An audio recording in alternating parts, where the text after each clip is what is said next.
Welcome to my kitchen.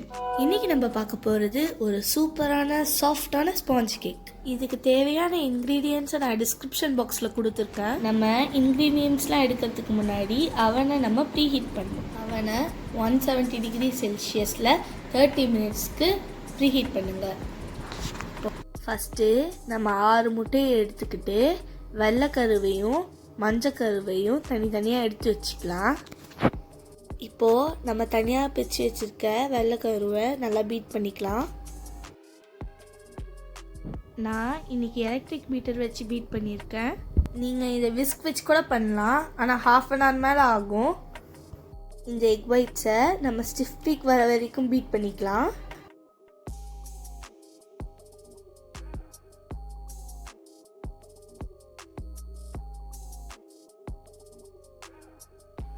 இதோ பாருங்கள், stiff peak வந்துருச்சு.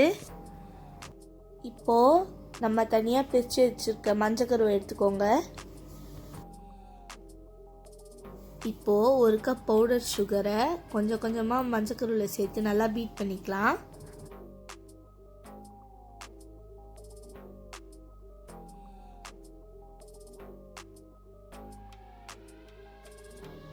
இப்போது நம்ம 1 டீஸ்பூன் வெண்ணிலா எசன்ஸ் சேர்த்துக்கலாம்.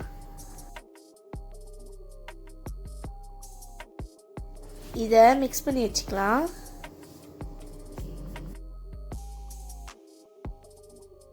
ஒரு கப் மைதா மாவு எடுத்துக்கிட்டு அதில் அரை டீஸ்பூன் பேக்கிங் பவுடரும் 1/4 டீஸ்பூன் உப்பும் சேர்த்துக்கலாம். இதை நம்ம மிக்ஸ் பண்ணி வச்சுக்கலாம்.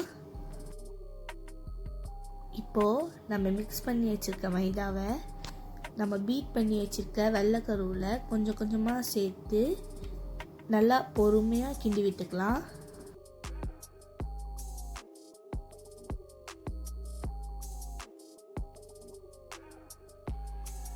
நம்ம ஏர் பபிள்ஸ் எல்லாம் டிஸ்டர்ப் பண்ணாமல் கலந்து விட்டுட்டோம். நம்ம ஏற்கனவே பீட் பண்ணி வச்சுருக்க மஞ்சக்கருவை இதில் சேர்த்துக்கலாம்.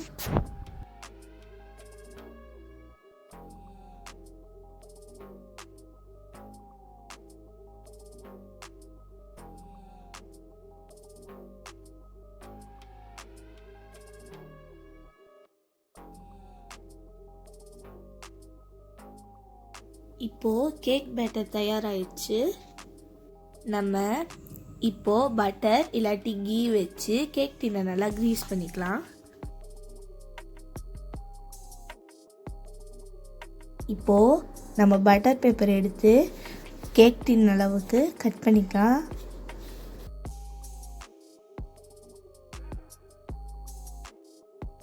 பட்டர் பேப்பர் எடுத்து டின் பேஸில் போட்டுக்கலாம். நம்ம ரெடி பண்ணி வச்சுருக்க கேக் டின்னில் இப்போது கேக் பேட்டர் ஊற்றிக்கலாம். நம்ம ப்ரீஹீட் பண்ணி வச்சுருக்க அவனில் 170 டிகிரி செல்சியஸில் 30 நிமிஷத்துக்கு பேக் பண்ணிக்கலாம்.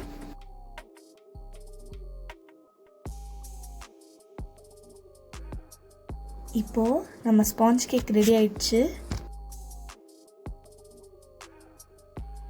இப்போது நம்ம கேக்கை ஃப்ளிப் பண்ணிக்கலாம்.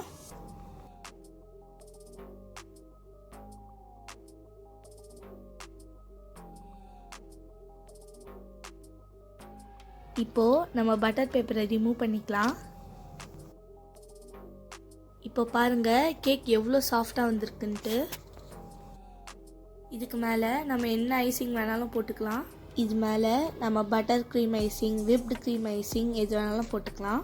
நீங்களும் இந்த ரெசிபியை ட்ரை பண்ணி பார்த்துட்டு மறக்காமல் கமெண்ட் பாக்ஸில் கமெண்ட் பண்ணுங்கள். சப்ஸ்கிரைப் பண்ணாதவங்க சப்ஸ்கிரைப் பண்ணுங்கள்.